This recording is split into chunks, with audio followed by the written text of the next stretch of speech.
Hello, my name is Galina Kurdina. I live in Toronto, Ontario, and I am victim of psychotronic mind control weapons. I gave an interview to International Tribunal of Natural Justice in July this year. Uh, I was informed, it was said to me that my interview became a court record, but it has not been posted online so far. That's why I would like to read you my testimony that I prepared for this International Tribunal of Natural Justice.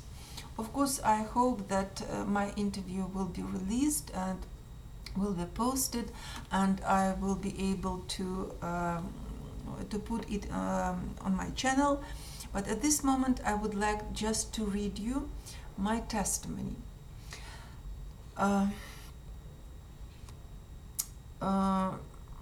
About my background. My name is Galina Kurdina, one more time. I was born in Russia in 1959. I graduated from a university and worked as a leading developer in many companies in Russia, including Saving Bank. In several companies where I worked full-time, I was the only programmer.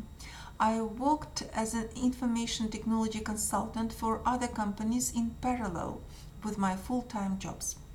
I had more than 15 years of experience in full-time software lifecycle development, from business analysis to testing and maintenance of application suites. I and my son immigrated from Russia to Canada in February 2004. I arrived in Canada in good health. I was an independent immigrant, that's why requirement to health were extremely high. I was practically healthy. Sorry, this is forced speech. My IQ was 145. Since my arrival, I have been involved in a cruel experiment with psych, especially from the beginning of January 2006. In Canada, I became a victim of psychotronic mind control weapons, and I'm an officially disabled person because of it. It's not a clinical trial. I didn't sign any consent forms, and I want to be excluded from this experimentation. Symptoms of mind control. I have experienced the following symptoms of mind control effects since January 2006. I may say that I developed all these symptoms during several hours after beginning of these attacks. First, debilitation of mental acuity, disruption of ability to concentrate and think on my own, constant induced thoughts, loss of memory and knowledge. I often cannot remember what I did or was going to do 1-2 seconds ago. Sometimes perpetrators remind me about it, sometimes they do not remind. And if they do not remind, my memory is gone forever. I can function more or less normally because they constantly remind me about events that happened to me in past. Events, plans, desires, ideas, whatever. I may say that I live without my memory. 3. Constant induced feelings, emotions, sensations. Feeling of living in an unreal world as if I take drugs. 4. Receiving visual images and sounds, including torture with intense loud voices and noise. 5. Induced actions and memory deletion of them later. I experience pressure on top of my head from above, which brings me into a hypnotic state. I experience pressure on the forehead, which makes impossible to concentrate and think on my own. I get a non-stop stream of words, commands, impulses, pictures, sensations, feelings. My attention is drawn to this non-stop stream very much. I am manipulated in this state 24/7 like a computer device, compelled to say or do something that I do not want to do. Decisions are made artificially. I experience forced speech. Sorry, I apologize for my forced speech now. Instead of forced, I said forced. This is influence. These are electromagnetic effects upon me. Forced speech, involuntary body movements, induced actions, change of facial expressions, tone and pitch of the voice, artificial change of emotions and desires, artificial laughter and tears, artificial sensations, including hunger. 6. Inadequate states which I had never previously experienced, for example, depression or obsessive desires. 7. Deciphering memories and mind reading. 8. Sleep deprivation or uncontrollable sleep. I am tortured with insomnia. Perpetrators stimulate me so much at night time that I cannot stay in bed. As usual, I sleep 2-3 hours at night. But sometimes, rarely, perpetrators make a break and let me sleep 9-10 hours at night time. This can stimulate me up to until 3, 4, 5, even 9 a.m. 9. Heart attacks, artificial pain, cramps in muscles, especially at night time, blurred vision, loss of balance and coordination of movements, headaches and other symptoms. 10. I had a lot of skin damages because of electromagnetic effects upon me. Perpetrators burnt skin on my face. I had horrible ulcers all over my body for at least 2 years, and 4 doctors, my family doctor, 2 dermatologists, and a doctor from Tropical Disease Clinic in University of Toronto were unable to form a diagnosis. One dermatologist just said to me that these ulcers were out of area of her expertise.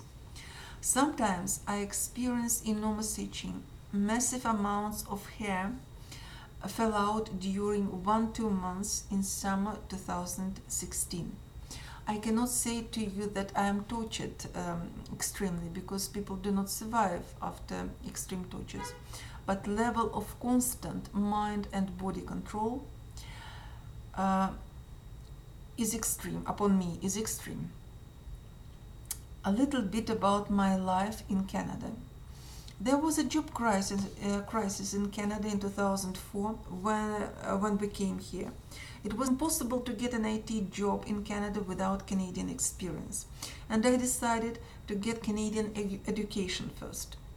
Nobody said to me what kind of courses I had to take in order to get a job in IT field in Canada. And I took several courses without co-op semesters in 2004-2005. Unfortunately, these courses without co-op semesters, actually job placement, were useless. I volunteered in order to get a job in 2004-2005. We rented a room at 98 Goulding Avenue, North York, Ontario, when we came to Canada in February 2004. In May 2004, Chinese people, Robert and May Huang, bought this house at 98 Goulding Avenue where we lived. They made a renovation of a basement during summer 2004 and sold this house in autumn of the same year. We didn't want to stay in this house, and the Huang offered us to move with them to their new house in Scarborough. In December 2004, they decided to renovate a basement in their new house as well, and we had to relocate one more time. May and Robert Huang found a new basement apartment for us at 73 Mossbrook Crescent, for speech.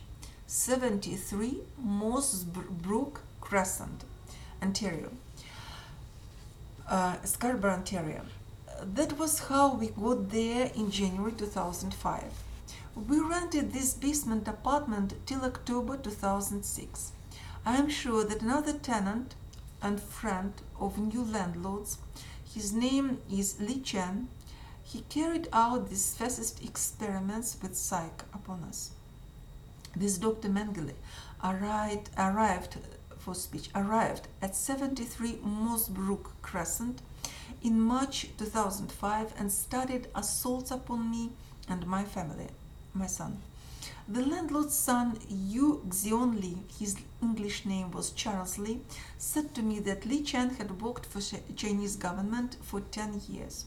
I began to feel unwell and move my bed at night time in August 2005.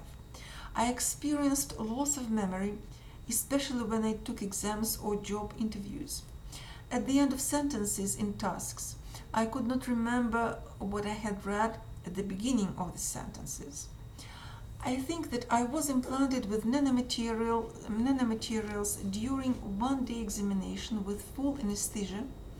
It was a gastrological procedure in a polyclinic at 4646 Dufferin Street in Toronto at the end of December 2005.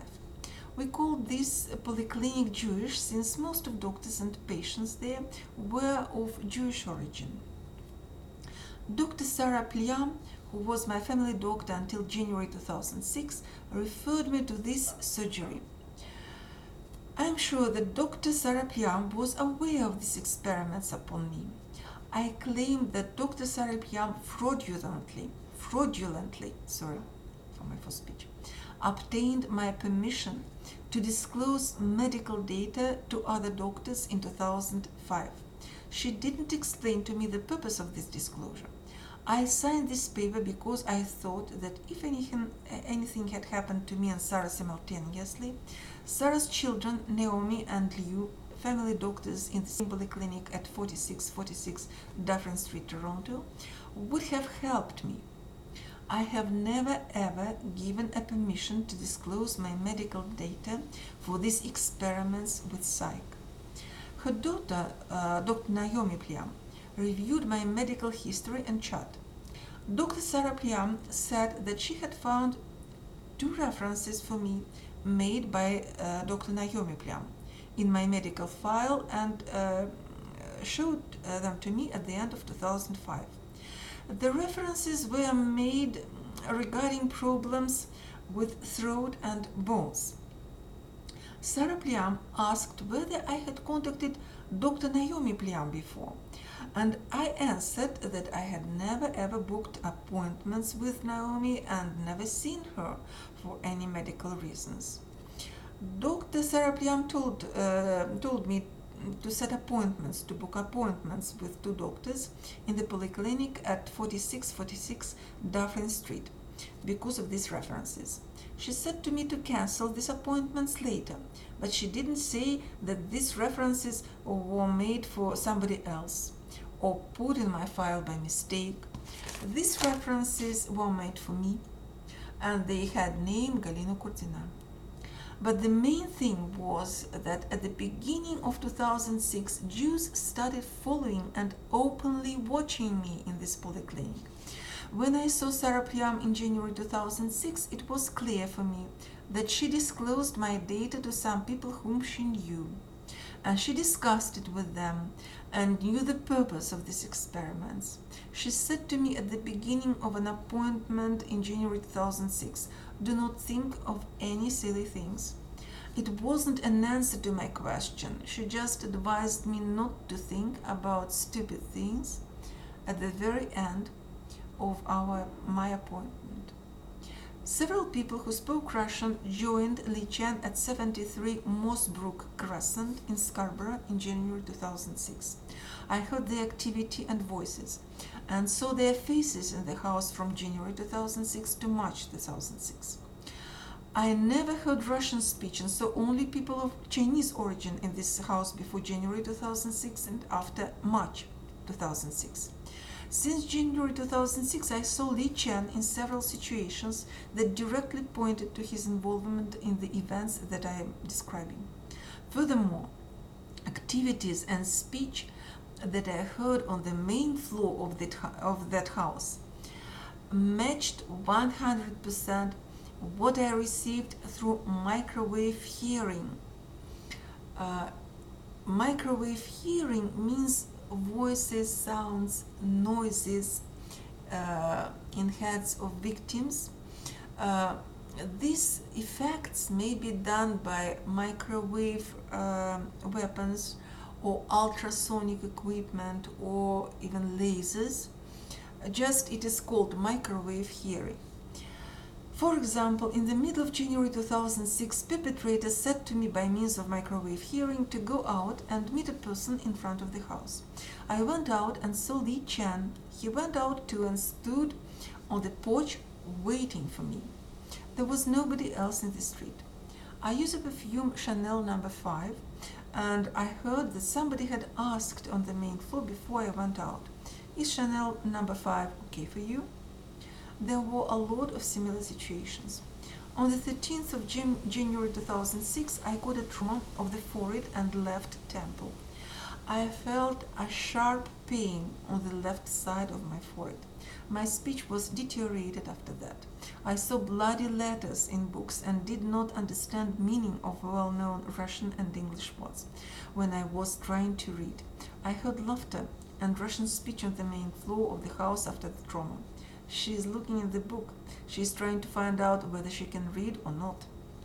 On the 21st of January 2006, experimenters offered, by means of microwave hearing, to undergo a procedure that could have helped me. I felt some movements inside my head, as if little balls bounced on my forehead, temples, and from temples to the crown of my head simultaneously and symmetrically.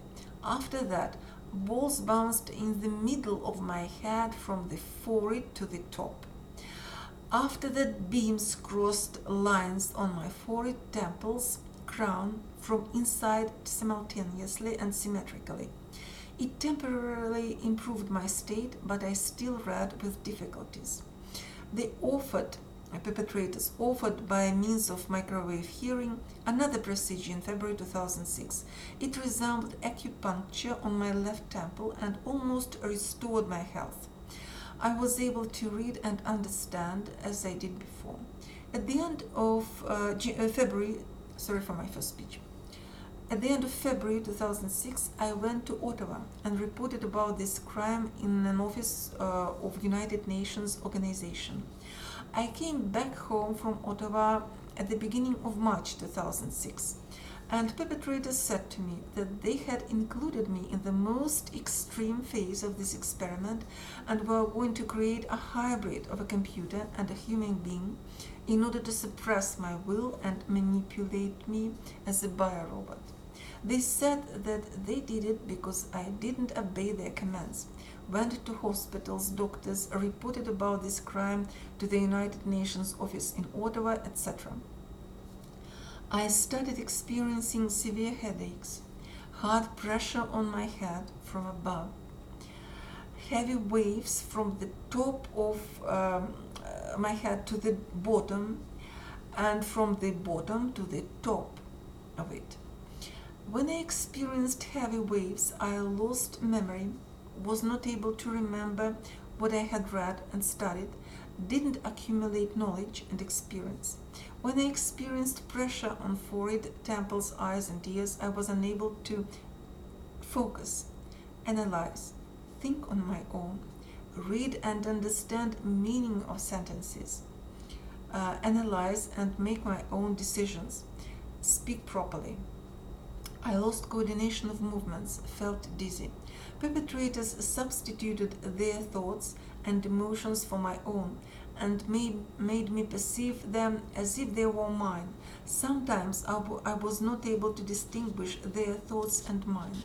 And even now, even worse, I can say to you that very often I cannot separate my own thoughts from thoughts induced by perpetrators. Criminals scanned me so intensively that I almost fainted. If the perpetrators had treated the trauma of the left temple as it was on the 21st of January and in February 2006, they most probably would have cured it, but they scanned and pressed my head enormously, damaged my brain tortured and manipulated me instead of treatment. Since they didn't want to cure me, they wanted to create and debug technologies of transforming alive people into biorobots. They have methods and tools to decipher information from my memory, from my childhood. They get all my sensations. They see what I see, smell what I smell, hear what I hear. I am a walking camera for perpetrators. Under this influence, I can get artificial feelings. For example, I may feel absolutely happy and satisfied in a trouble situation. Sometimes I feel as if I am taking drugs. Criminals put me in a strange, malicious states which I have never experienced before, and comment these states. They may say to me, this is a state of neurosis, or this is a state of maniac depression, or this is a state of psychosis, very, very, very hard, heavy, bad state. And this is obsessive compulsive disorder. They often deliberately send me obsessive desires, for example, make me touch skin of my face, or touch my hair, or even pull out my hair. They send me these desires and manipulate me, actually force me to do such things. I can exchange information with perpetrators like over cell phone. They often remind me where I left my stuff, send me translations from Russian to English so I do not have to open dictionaries, suggest what to buy or what not to buy. Actually, I can function more or less normally because they constantly remind me about events in the past, what I did, what I was going to do, about my ideas or their ideas. That's why, because without these reminders, I cannot function, I cannot live. I may say that I do not have my memory, I live without it. I get words and phrases from them. For example, we will destroy your health and health of your son. You and your son can be killed. You will never be excluded from this experiment. You cannot leave this country, Canada, for another country. We are not interested in your employment. You must stay at home and obey our commands. Our aim is the experiment on your brain. A whole group of people is engaged in this experiment, and they do not want to retreat. Too much money is invested. When I try to read professional literature, I hear you do not understand what you are reading, you do not remember anything, you are very tired and want to sleep. You do not have a desire to study. It can last for hours, making it impossible to understand what I read, and make it impossible to get ready for the interviews. I was tortured with loud voices for 2 days in the middle of January 2006, and I had pain in the ears because of this extremely intensive, non-stop, malicious, idle talk. Perpetrators sent me sharp pain with their every word in 2006, 2008. It was literally a military torture. In Russia we call such tortures Chinese tortures, because when perpetrators cause victims constantly some pain, even not extreme pain sensations, but constant pain sensations, for example, with 1-2 seconds between these sensations, in several hours, I do not talk about days or weeks or months or years, victims start perceiving these sensations as torture. With exactly what they did to me in 2006, 2008. Their idle talk, malicious idle talk, was intensive, almost without any break, and they sent these pain sensations with every word. It was a military torture. There was one moment when perpetrators talked to me as usual, by means of microwave hearing, but something happened, and this talk began to sound loudly in the room. They pronounced several phrases this way, by means of microwave hearing and by means of acoustic waves, simultaneously. This influence may affect all internal body organs, heart, stomach, ovary, bladder, sphincter. They can manipulate sphincter, and so on. It can move every muscle of every part of the body, mouth, tongue, hands, legs, and so on. It induces involuntary body movements, forced speech, and actions. It can easily change expression of the face, tone, and pitch of the voice. This influence damages my health, violates privacy. It inhibits my mental abilities, destroys my intellect, and can develop mental diseases. Criminals torture me with insomnia almost every night. I can say to you that the last year or even 2 years, every night, not without exceptions, every night. If they make these exceptions are so rare that I may say to you that I am tortured every night. They may stimulate me until 3, 4, 5, 9, even 10 a.m. Somebody sprayed brown liquid in my apartment, old apartment. I moved from my previous apartment to this apartment, finally moved in September. But they very often sprayed brown liquid in my apartment when I was out. I saw brown or dark yellow drops on my walls, furniture, cabinets, curtains when I came home. This may be called a total mind and body control. Perpetrators use fascist methods. They make me obey their commands and cause excruciating pain if I refuse to execute them. They have asked me several times since January 2006 whether I wanted to work for RCMP as a guinea pig in these experiments for 25,000 Canadian dollars per year. I refused every time.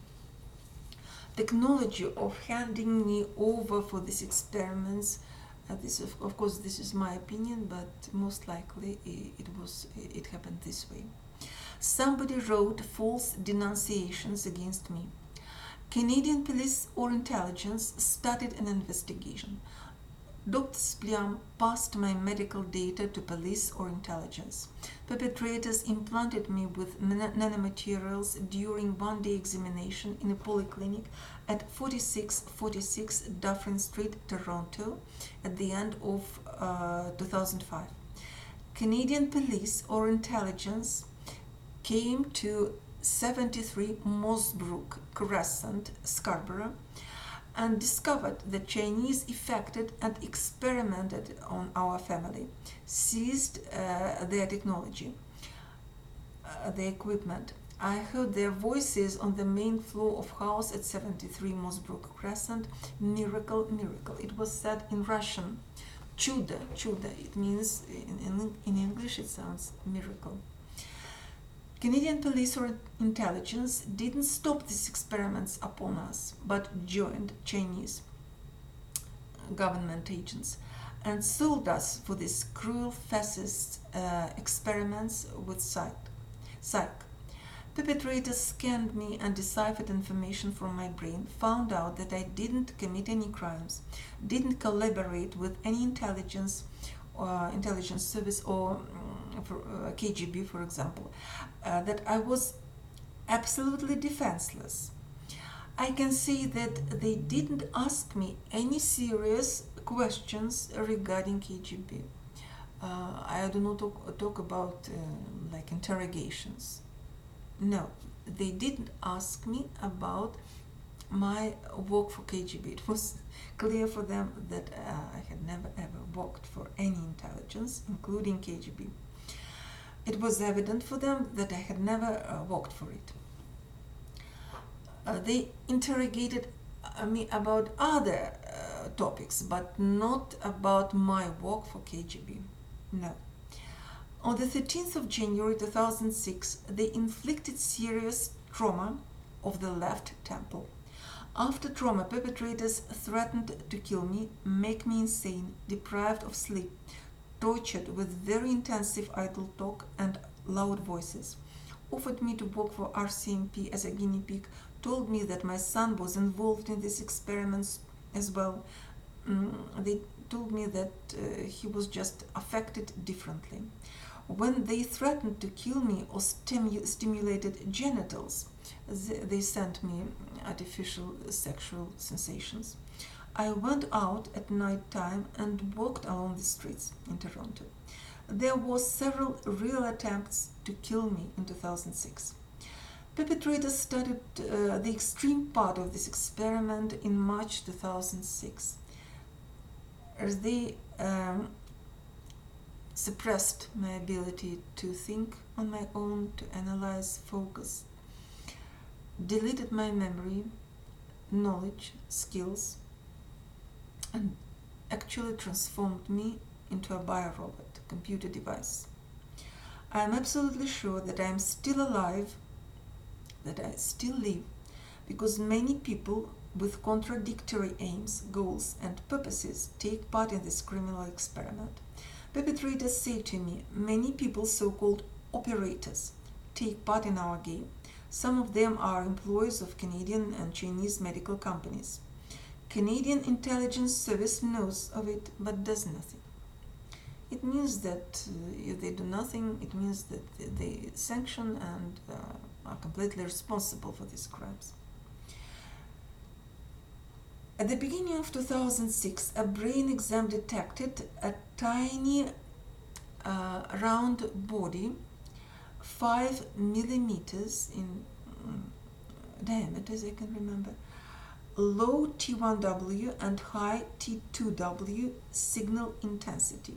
This body was found in my pineal gland and disappeared later, several months after that.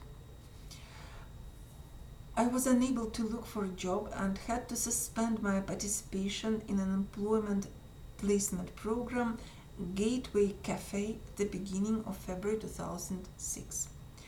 I reported about this crime, including names of suspects, to Toronto police for the first time at the beginning of 2006.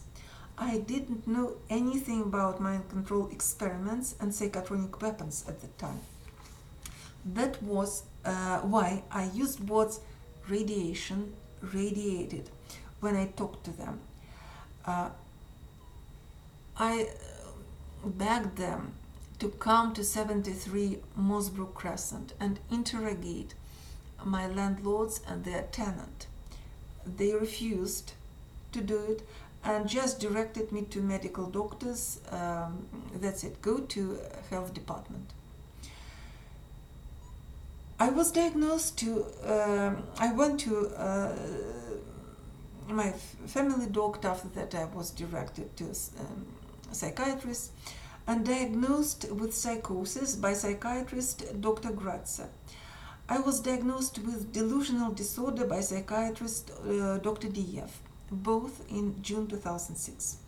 In autumn 2006, I opened a box for letters at 73 Mossbrook Crescent, Scarborough, and found a letter for Li Chen from the Ontario Institute for Studies in Education. It was clear to me that he was legalized in Canada in 2006, studied at the University of Toronto, and I had some contacts in this Ontario Institute for Studies in Education. On the 18th of September 2006, I walked on foot in the evening and lost my watch.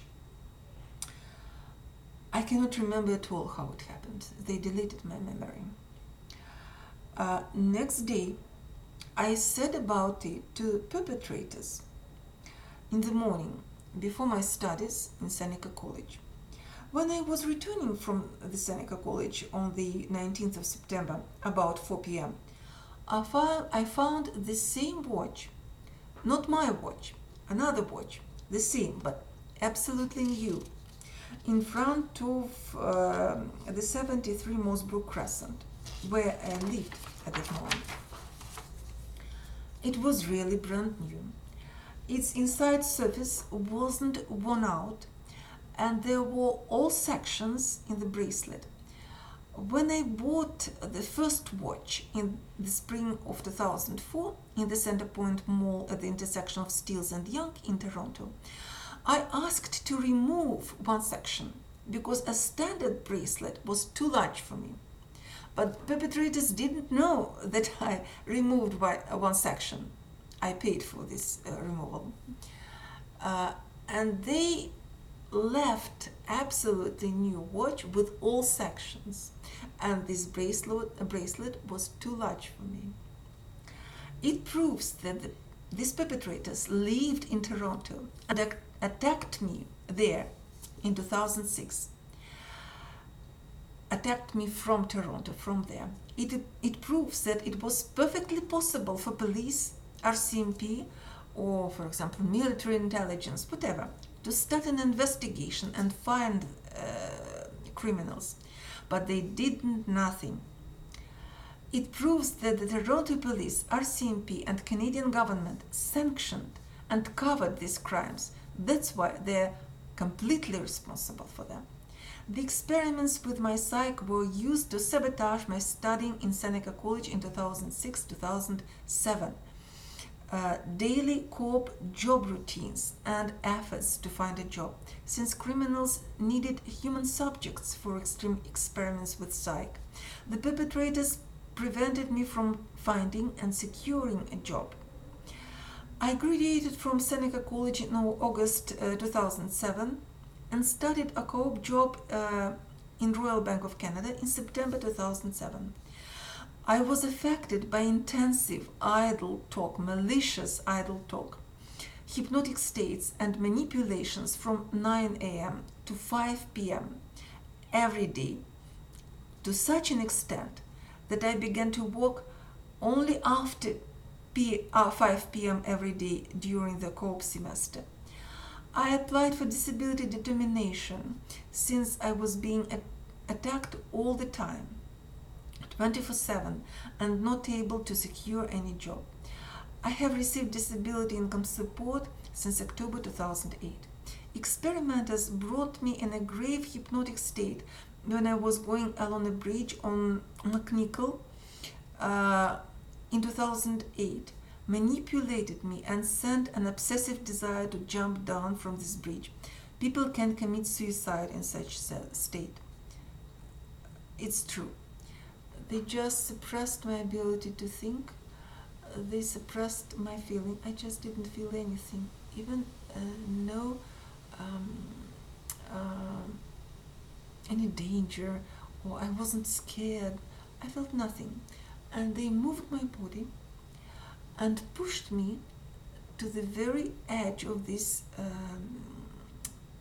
bridge, and actually they were able to force me to jump, but for some reasons they didn't want to do me. They stopped, but it was absolutely possible to force me to commit suicide, to jump from this bridge. I was diagnosed with delusional disorder by psychologist Dr. Richard Berry in March 2009. In 2009, I managed to find an American toxicologist who provided me with her expert opinion that I am a victim of specific electromagnetic and radio frequency effects, which react with advanced nanomaterials in my system. These nanomaterials are used as RFID mood chips to send signals to my mind and body. In 2009, I managed to find several American psychologists, psychotherapists, who prepared reports for me that I am a sane person without any signs of psychiatric disease, who developed a post-traumatic stress disorder as a result of directed energy psychotronic attacks. I managed to find a private investigator in America who confirmed these conclusions, that I am a victim of mind control attacks. I told the psychiatrists, Drs. DF and Grasser, and the psychologist Dr. Berry, that I was a victim of psychotronic mind control weapons, sent letters to them, sent statements of disagreement, filed a complaint with the Information and Privacy Commission of Ontario in order to cancel this wrong psychiatric diagnosis, provide doctors, psychiatrists and psychologists with literature about psychotronic weapons. I provided them with all expert opinions that I was a victim of mind and body control effects. Doctors refused to cancel their inappropriate diagnosis. If these diagnoses are right, the psychosis and delusional disorder are the consequence of the influence of electromagnetic energy and psychotronic weapons. Since the crudest forms of the psychotronic weapon attacks could be used to distract individuals, but I am convinced that I have been sane so far, and psychiatric diagnoses are false. I also claim health damage of other kinds as a consequence of electromagnetic energy and psychotronic weapons attacks. Trauma of left temple, debilitation of mental acuity. They destroyed my intellect, lowered it significantly. Disruption of ability to concentrate and think on my own, loss of memory and skills. I have arrived at Canada in perfect health in February 2004. My IQ was 145. My family doesn't have any history of psychiatric diseases. I was almost 47 years old when I was labeled with psychosis and delusional disorder. I led a normal and healthy life before the beginning of these experiments. I didn't drink, I didn't smoke, I didn't abuse drugs. I started the second job in fall 2016 and lost it in July this year, 2019, mainly because of the severe mind control effects upon me. Actually, I live without memory. How could I work normally as a bookkeeper, productively, effectively, normally, without memory? Electromagnetic waves affect my crown, forehead, temples. I experience pressure on my head, cannot focus and think on my own. My memory is deleted. Perpetrators send me non-stop stream of inadequate thoughts, emotions, feelings, sensations, voices, visions, impulses, and manipulate me as if I'm a computer device. I experience sleep deprivation, very severe. This is actually severe physical torture. A little bit more about my political activities. I contacted the Ministry of Health in Ottawa, the United Nations office in Ottawa, went to the Ontario Information and Privacy Commissioner Department, visited member of provincial government for Don Valley East, Mr. David Kaplan. Actually, I met many Canadian politicians in person, including Michael Ignatieff. I submitted a petition against misuse of psychotronic mind control weapons to Member of Parliament Mr. John McCabe. On the 23rd of November 2011, the petition was tabled in the House of Commons in Ottawa. Its number was 411-0188. More than 1,000 signatures for this petition were collected by the Organization of Victims of Psychotronic Mind Control Weapons in Canada. The answer of the Canadian government was, the government takes notes of the petitioners' concerns. However, the government has no information on any such activities. I sent the petition with signatures and the answer of the Canadian government to the Human Rights Committee of United Nations Organization by a registered letter on the 28th of March 2012. United Nations received and confirmed that they had received this letter, but didn't answer. My comrades and I collected more than 3,000 signatures for the second petition against misuse of psychotronic mind control weapons. Member of Parliament Mr. John McCabe tabled this petition on the May 3rd, 2018. Its number was 421-02313. I have received the second almost identical answer from the Canadian government that it takes note of the petitioner's concerns but has no information on any such activities. Of course they lie. I wrote numerous letters to the Canadian government, its associates, Canadian newspapers, magazines, TV, radio, and all over the world. I and my comrades regularly protest against misuse of psychotronic weapons in Toronto. About my lawsuits. I went to the Scarborough Criminal Court and told them about this crime. They directed me to the Superior Court of Justice in Toronto. I filed statements of claim against the Toronto Police Services Board, RCMP, Li Chen, my former landlord Rangxian Li, Dr. Spliam, psychiatrists Dr. Diev, Dr. Gratze, and psychologist Dr. Berry. I filed these statements of claim with the Superior Court of Justice. I filed a complaint against Dr. Berry with the College of Psychologists of Ontario. I filed a complaint against the Toronto Police Services with the Human Rights Tribunal of Ontario. All my actions were dismissed.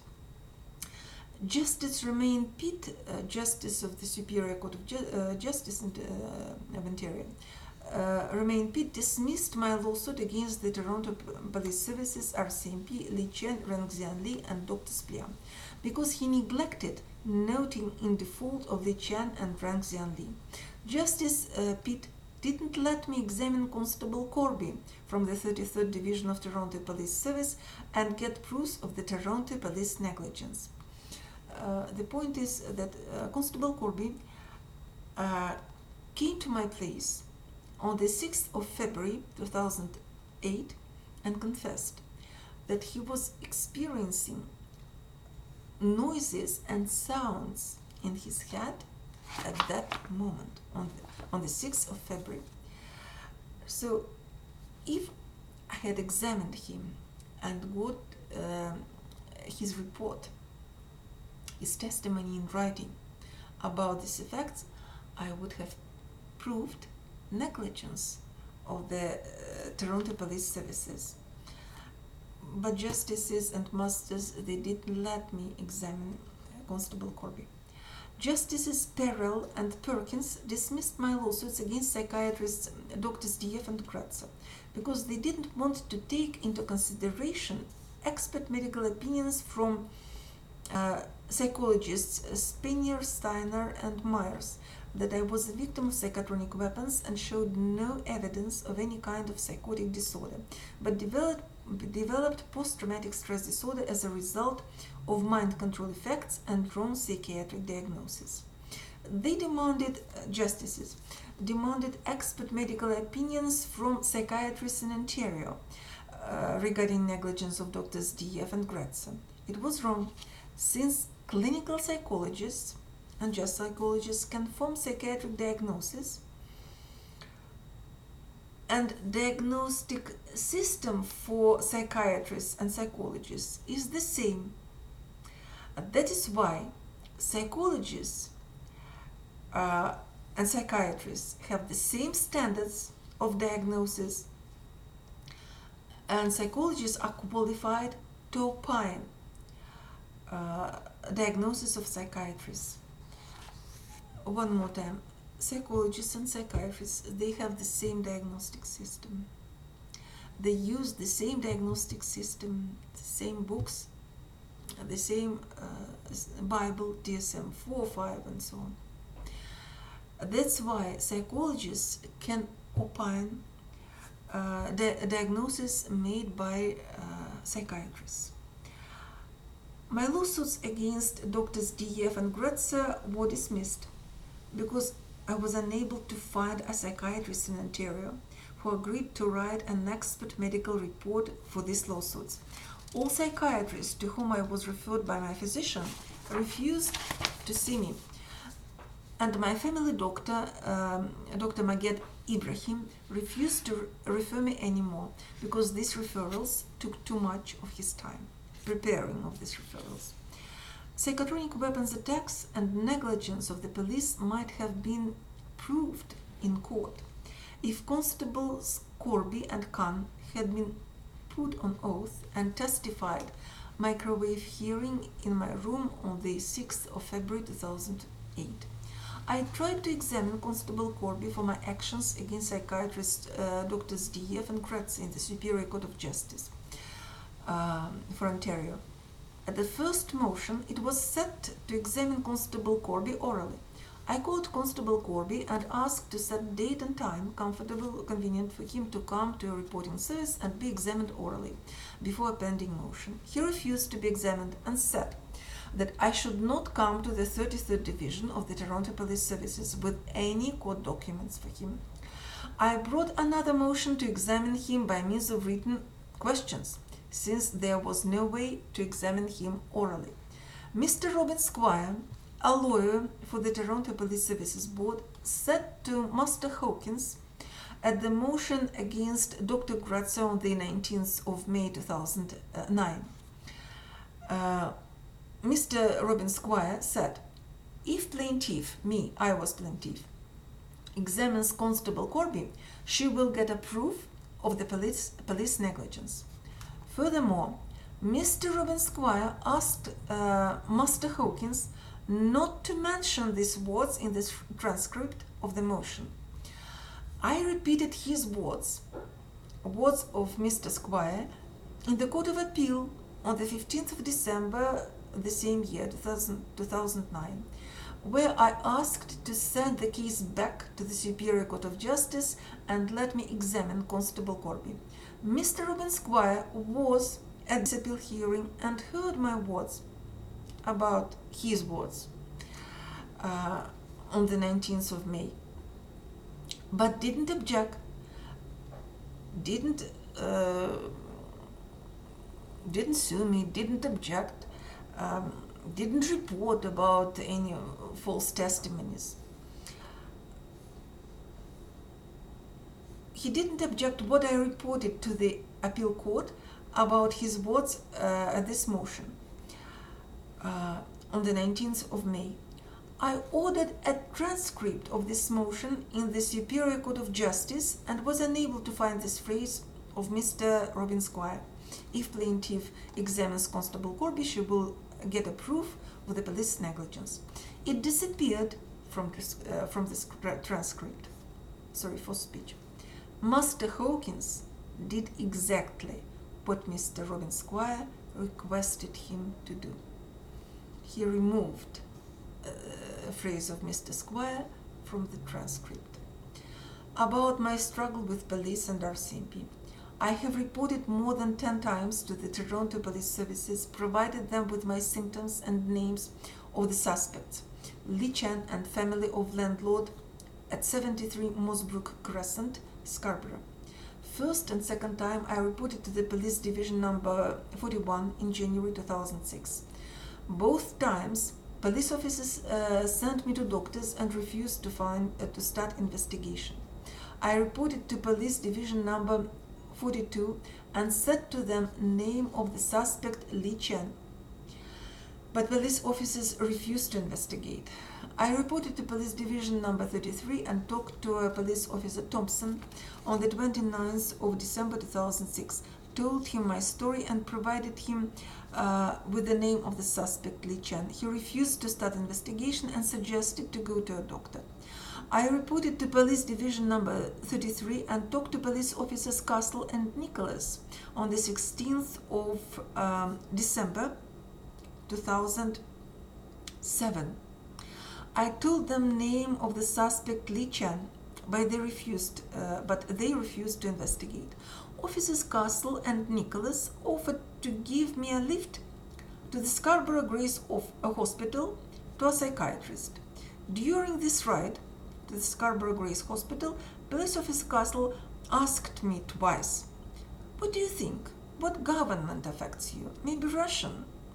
I answered that I believed it was the Canadian government. At least it sanctioned all these attacks and possibly employed organized criminals. Because police RCMP, and other government structures had been aware of these experiments since January 2006, but didn't start an investigation, despite the fact that the experimenters lived and visited the house at 73 Mossbrook Crescent, Scarborough, where I rented a basement apartment. And I heard this Russian speech, saw their faces, and reported it to the police and RCMP with the names of the suspects. Furthermore, the government of Canada has a history of abuse that results in diseases and premature death of people. Police officer Constable Corby from the 33rd Division came to my apartment on the 6th of February, I just repeat the same, and witnessed microwave hearing. I talked to the police officer Gottschalk in the 33rd Division on the 24th of April 2008. He created a file in their computer system. It was done 2 years and 3 months after the first report to the police division, number 41, in January 2006. I and my landlord reported to the police division number 33, Officer Gottschalk, that I recorded more than 200 voltsmeter for radio frequency 10 megahertz and other frequencies many times for very long periods of time, and many times, but nothing has changed so far.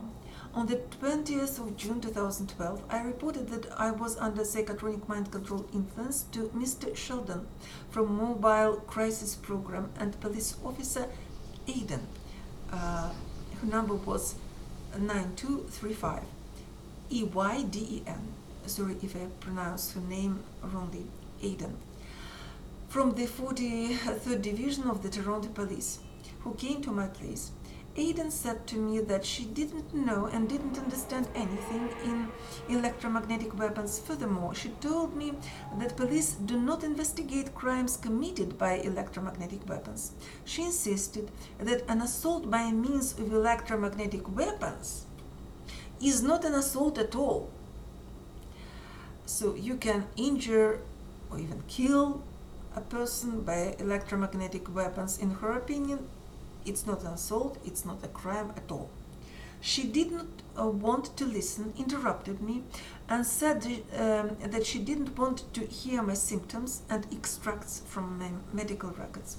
I read the medical records of Dr. Steninger and Joyce Myers. She said to me that I didn't have any damage.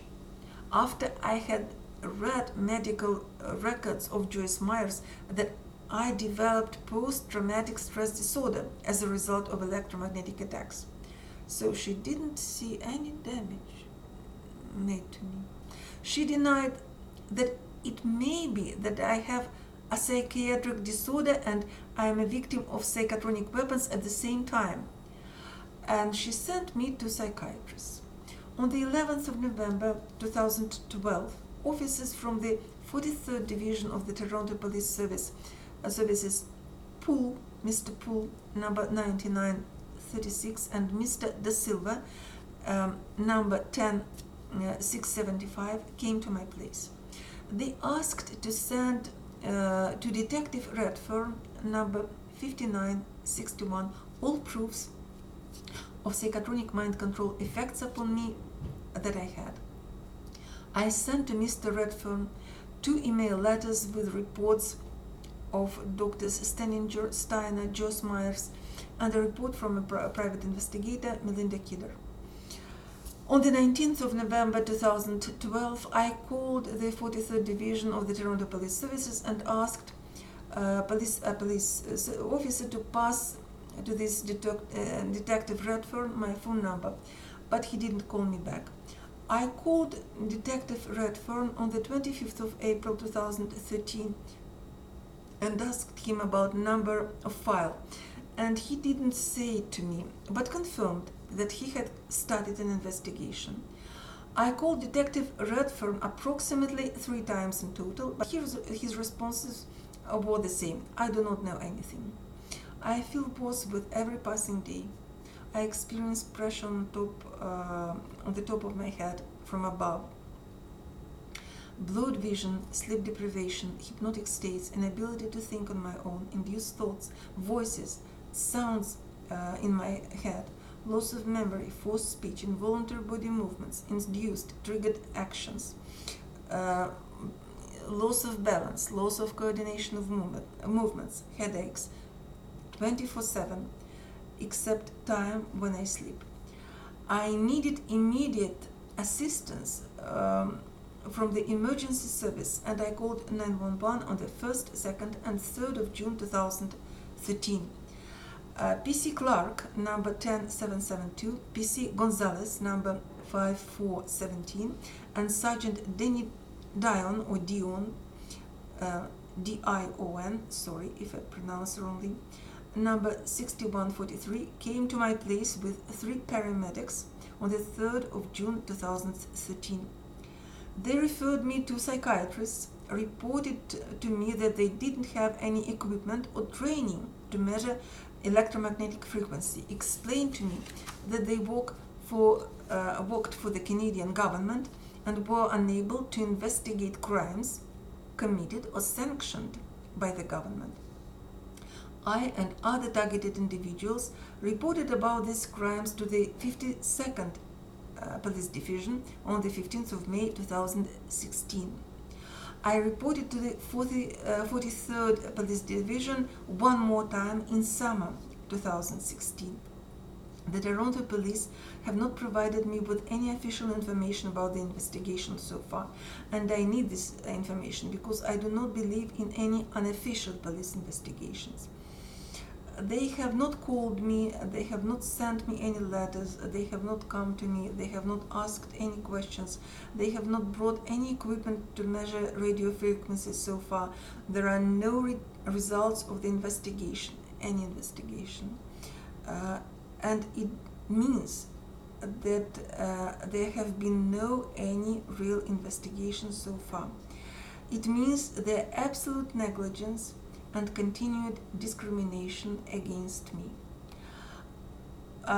It was about my communication with the Toronto Police Services. Now, a little bit about RCMP. I called the RCMP in April-May 2006 and reported to an officer who introduced himself as Stephen Frith, my symptoms and the name of a suspect, Lee Chen. Stephen Frith said that there were no laws to defend me and he didn't see anything criminal in this situation. I filed another online complaint with the RCMP at the end of 2008. The RCMP started an investigation of the psychotronic mind control attacks upon me in January 2009. One more time, they had to start this investigation because I filed this complaint online in writing. Corporal Clamp, C-L-A-M-P, of the RCMP carried on this investigation. An RCMP officer talked to the suspect Lee Chen at 73 Mossbrook Crescent in January 2009, and Lee Chen confessed that he had studied psychotronic weapons and their influence on the psyche of people. The RCMP stopped this investigation immediately after this conversation, because if they had found criminals who attacked me by means of psychotronic weapons, they would have proved their negligence, since I reported to the RCMP about this crime for the first time in 2006, 3 years earlier. That's why after confession of Lee Chen, they stopped this investigation.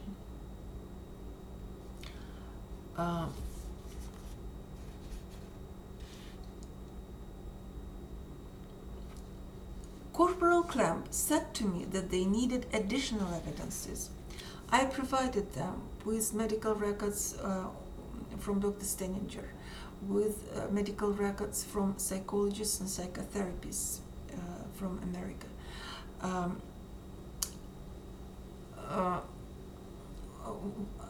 what I had, I provided them with all these medical records. They talked to Li Chen. He confessed that he had studied psychotronic weapons. And these evidences were not enough for RCMP to start an investigation. They actually demanded these evidences from me as if I was a police officer or RCMP officer and was able to start an investigation and collect these evidences. So they demanded additional evidences from me. Medical records and confession of suspect Li Chen, all these were not enough for them. It is clear that a crime has been committed against me, and this is their duty to find more evidences and facts, since RCMP and police officers are paid and get money for this. Corporal Clamp said that there were no laws to defend me. It's not true. There are tons of laws in Canada which defend us. For example, Canadian Charter of Rights and Freedoms, Canadian Constitution, criminal laws against negligence, fraud, kidnapping, assault, battery, torture, harassment, stalking, invasion of privacy, health damage, and other laws. But Corporal Clamp said to me that we looked at Canadian laws differently. Corporal Clamp said to me that these crimes were not under jurisdiction of RCMP, and if I need a regular official investigation of the crime committed by means of electromagnetic and microwave weapons, I have to go to the Toronto Police Services. So when we come to the Toronto Police Services, they direct us to RCMP. When we come to RCMP, vice versa, they direct us to the Toronto Police Services. I want to say that even the Toronto Police Services, even if they do not have computer programs, equipment, trained personnel in order to start and successfully finish these investigations, they must direct our files, our complaints to other government structures, military structures, for example, military intelligence.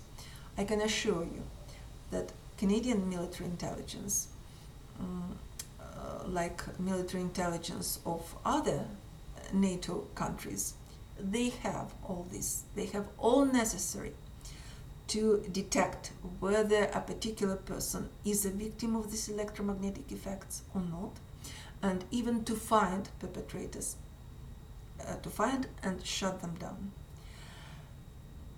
They didn't do anything. It means that Canadian government and its institutions actually sanction and cover these crimes. That's why they are completely responsible for these crimes.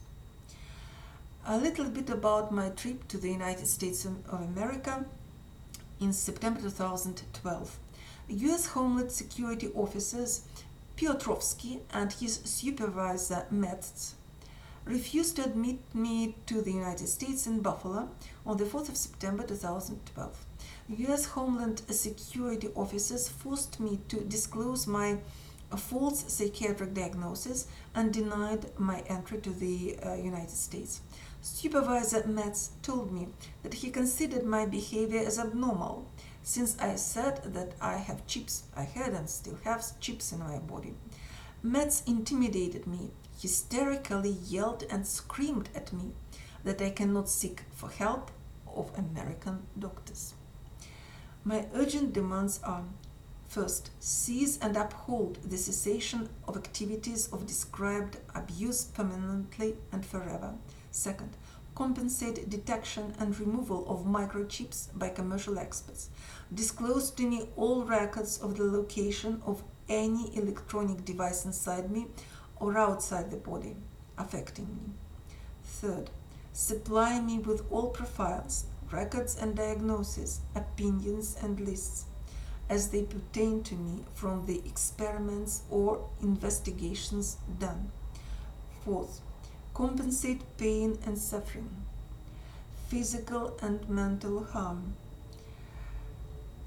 negligent abuse by the RCMP and police, negligent abuse by doctors, job deprivation, illegal use as an involuntary human subject, financial losses, of course, breach of confidence, violation of my privacy. Because one more time, I'm a walking camera. Perpetrators receive everything: what I see, what I hear, what I smell, what I feel, everything. Treat all physical and medical injuries, present and future, which result from psychotronic weapon crimes. Cancel, reverse, full psychiatric diagnosis. This is my testimony that was made in front of the International Tribunal for Natural Justice in July 2019. Thank you for your attention and support. Bye.